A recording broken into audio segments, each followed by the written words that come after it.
Ever since I remember myself, I've always wanted to be a storyteller. Love, travel, parents, the world I grew up in, and the world I live in now, all topics I've always loved talking about. But life has a fun way of testing you and making you look deeper. So what I thought would be a fun story about friendship turned out to be a lesson about failure. To give some context, I've been into hiking and climbing for a while. The physical endurance mixed with stunning views and friends by your side makes it a great way to spend the day. This time was no different. We're starting. Woo-hoo! Nature, friends, food, cows, and I mean a lot of cows. And the feeling of success upon completion is everything I could ask for. The time is 11 and we are about 3 hours away. This is where we're going, right up there.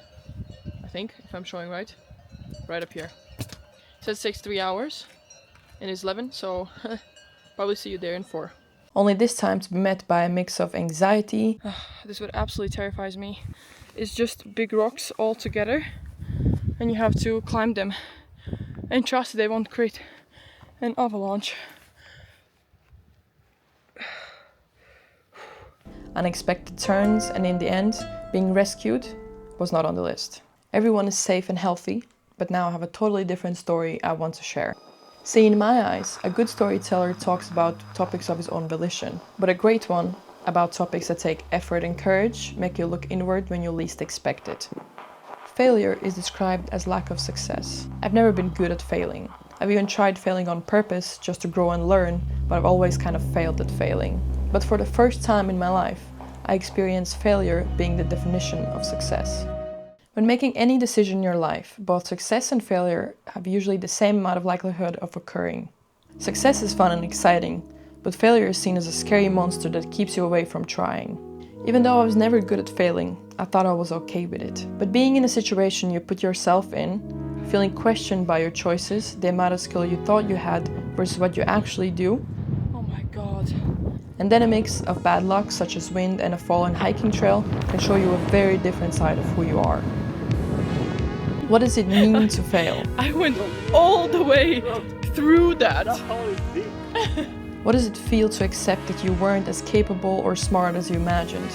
As Carl Jung said, the most terrifying thing is to accept oneself completely. We flag failure as bad, as a waste of time if you worked on something for a long time and not met success, or a few "I told you so" moments from others. But now I've met a very different side of failure, which was asking for help, being vulnerable, and accepting your lack of knowledge and skill and not overestimating it just to reach a certain idea of success. Carl Jung was right, it is terrifying. I hope everyone else finds a less threatening situation to learn this, but it is important. In a way, this experience brought me closer to my idea of a great storyteller, and with that, becoming a greater human being. Because to fail is to accept yourself fully. To fail is to adapt, learn and accept. It's a bit more steep and dangerous. So be steady on the rocks. To fail is to show others how vulnerability can look like. And lastly, that failure is another definition of success.